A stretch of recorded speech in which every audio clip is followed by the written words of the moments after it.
NBC's Michelle Kaczynski at the Aruban Swamp, still being drained. We're going to be checking back with her in a few minutes. But now, here to talk about the intense search for Natalie is her family's private investigator, TJ Ward. Mr. Ward, thank you so much for being back with us tonight. So many things happening in Aruba. Please break it down for us. You got the DNA evidence. You got the swamp being drained. And we just heard from this EquiSearch guy that he said that they were searching again this landfill, that they found a towel, that they found a key pass. Sounds like a lot of things are going on here. Please, if you can, for Americans that haven't been following this as closely, break down this investigation. What's the state of it tonight? Well, first of all, this is the first I've heard about the EquiSearch's clue about going to the landfill. But I'd like to turn around and focus on the information at the pond that's being drained right now. If we go back and we can believe the information from the gardener who was there on the 29th into the 30th, who saw Vandersloot and the Kalpoe brothers in the vehicle belonging to Kalpoe, he specifically and without any reservation said that he saw Vandersloot behind the front wheel of the driver's seat, who covered his face when he pulled up on the car, and he also saw one of the Kalpoe brothers bend down in the back seat. Well, if we take this information into consideration with the witness that we found, who also described the car to a T a week later, who was circling through the racket club, we can take the information and not only compare that to the Marriott and the beach where the police keep taking Vandersloot out to the beach, which is right beside the Marriott. This pond is directly across the road. And the time frame at 2 o'clock in the morning till the time that they understand that they have information that one of the Kalpoe brothers was on his computer at 3 o'clock, we're talking about a very short period of time. Now, we also know about an implication of a letter from Vandersloot that was given to the police at the time of that he was taken into custody. And if this is true, that he's claiming that that Deepak in fact killed Natalie on the beach after raping her, then we don't have a far-fetched story here that the beach is right across the street from the pond, and maybe there's some evidence around the pond because the same vehicle a week later after the disappearance of Natalie from the 29th into the 30th might even coincide with the fact that they were going back to find additional evidence.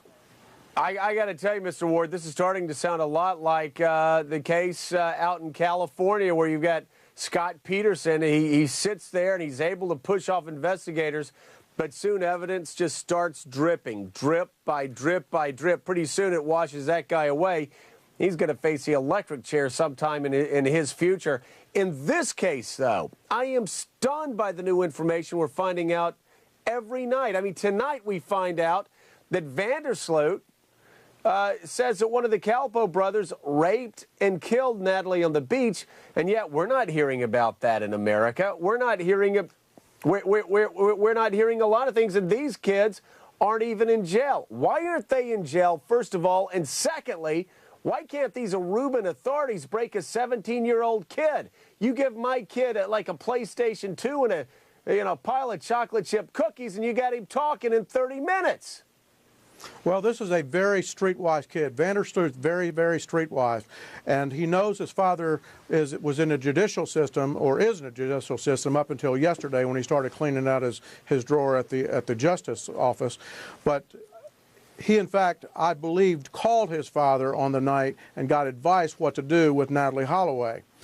I believe that we have all three of the suspects. These are the parties that are responsible for the disappearance of Natalie Holloway, and I would rest assured that probably you'll understand that Paul Vandersloot is probably going to be linked to this investigation somewhere down the road. What the problem is with people here in the U.S. is that we're not used to this kind of procedure. The procedure in Aruba is completely different than what we are used to in the U.S. In a normal investigation that I have been doing for the last 24 years in the private sector, when I get a case like this, I'm able to go to law enforcement and to the prosecutor's office and pull information that's public. And of course, in Aruba, nothing is public. You can't get reports. You can't get information from the police, and everything's hush-hush. I believe that it was very much a mistake, and the Aruban government knows to leave the Kalpoe boys, let them go back on the street. But I rest assured, when the time comes, I believe the Rubin authorities, along with the FBI monitoring this case, has the information, and when they do, they'll take these parties back into custody. I believe you'll probably also see a target investigation here in the very near future involving Paul Vandersloot. This is all pulling together.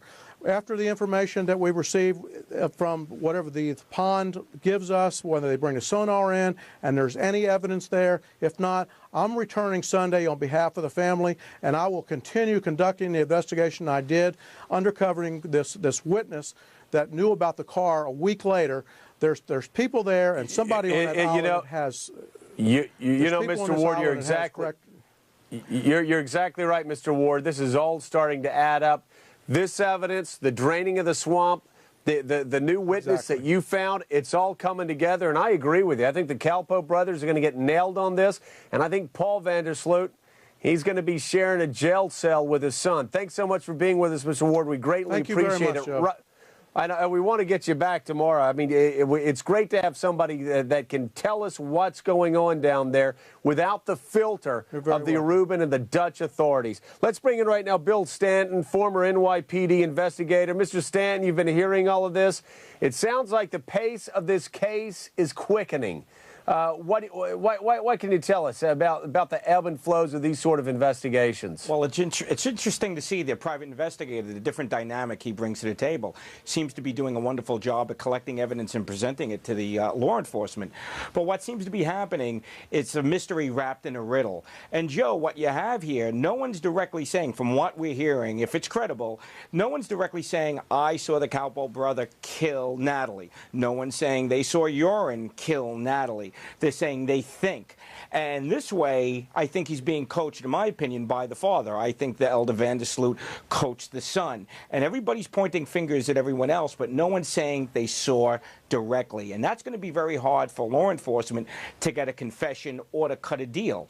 But Bill, again, I mean, you take, again, I talked about Lacey Peterson. Scott Peterson sits there with this bland face in front of local news cameras trying to cry as hard as he can, saying he misses his wife, Lacey. He goes to the Super Bowl. Everybody says, we know we did it. And pretty soon evidence starts coming. Again, it starts dripping bit by bit in and gets him. I mean, it looks like the same thing may be happening in Aruba, doesn't it? Yeah, but Joe, what's happening is the waters are being muddied. There's not one person, there's actually three. So when everybody's pointing at everyone else and no one's saying they saw it directly, who do you believe? Who do you go to? Do you cut the murderer a deal and say, listen, I'll give you immunity to testify? It becomes very, very hard in an incident like this. Unless they were actually all together, if and when this crime was committed, it's going to be very hard focusing in on one person when we all think we know who actually did it. And, of course, the witnesses. I mean, we're hearing these new witnesses coming forward saying they saw the boys in the car shielding their faces at 3 a.m. in the morning. Going to be very